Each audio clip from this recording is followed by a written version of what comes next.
Mr. Chairman, I wish to yield 4 minutes from the gentleman from Pennsylvania, Mr. Shuster. Gentleman is recognized for 4 minutes. I thank the gentleman for yielding, and I rise in strong support of H.R. 2018, the Clean Water Cooperative Federalism Act of 2011. As a member of the Water Subcommittee and co-sponsor of this bill, I applaud Chairman Mica, Chairman Gibbs, and Ranking Member Rahal for bringing forward this important bipartisan legislation. H.R. 2018 seeks to reverse the erosion of the state's authority and partnership with the federal government under the Clean Water Act. This well-established and effective partnership has come under increasing attack by the EPA under the Obama administration, and the EPA has progressively undermined the state's shared regulatory authority. Our bill preserves the system of cooperative federalism established under the Clean Water Act, and in which the primary responsibility for water pollution control are allocated to the states. The bill restricts EPA's ability to second-guess or delay states' permitting and water quality certification decisions under the CWA once the EPA has already approved a state's program. We must put an end to the EPA's one-size-fits-all and the economy-stifling agenda.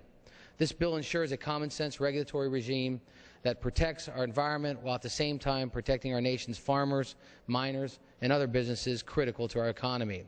I have a letter here that I believe Mr. Gibbs is going to offer to the record later that's signed by 121 organizations, representing a broad cross-section of the American economy united in strong support for the Clean Water Cooperative Federalism Act.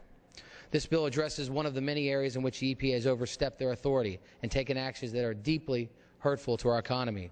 In my state of Pennsylvania, the EPA has increased its interference with the Commonwealth to unprecedented levels, creating numerous delays and problems for the Commonwealth and our Department of Environmental Protection, with no scientific basis or environmental payoff. I received copies of numerous letters from the Pennsylvania DEP Secretary Crancer to the EPA citing EPA's interference and unwillingness to collaborate with the state on the issues they have led for 3 decades. The first example is regarding the National Pollutant Discharge Elimination System, or the NPDES permits, which has been a problem with several states in addition to Pennsylvania. Pennsylvania DEP has primary authority over the NPDES permitting program since 1984, and the EPA has just recently started to interfere in the Pennsylvania program, specifically in mining-related permits. The EPA has specifically increased their permit review of mining-related permits under a new guidance which relies on unsettled science. This is causing long delays in the permitting process with no environmental benefit and is costing Pennsylvania jobs and economic benefits. The Pennsylvania House of Representatives recently passed a resolution stating the EPA is overstepping DEP without any federal legislative or regulatory changes to support this increased oversight. This resolution reasserts Pennsylvania's primary role over the NPDES permitting in the state.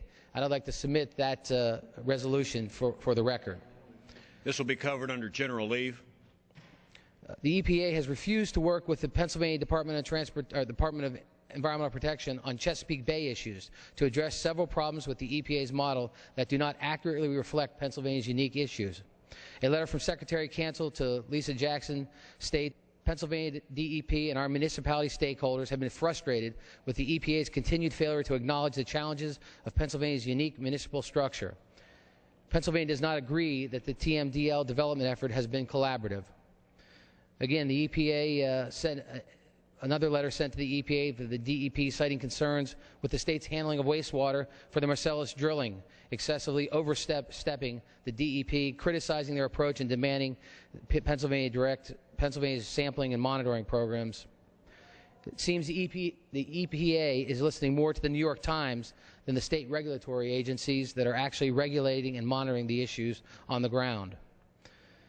The EPA, along with other federal agencies, continue to grab for more authority, overriding long-standing state policies. Could I ask for additional 15 seconds? The gentleman is recognized for 30 seconds. Thank you. Overriding long-standing state policies and rules in regulatory oil and gas exploration and environmental protection, in particular states such as Pennsylvania with long-standing and respected programs. The EPA needs to back off. Pennsylvania issues are completely different than Texas issues, and no one knows Pennsylvania or wants to protect Pennsylvania better than the state agencies working to protect it. So I strongly support H.R. 2018 and again congratulate Mr. Gibbs on a job well done on this legislation, and I yield back. The gentleman from Pennsylvania yields back. The gentleman from Ohio reserves. The gentleman from West Virginia is recognized.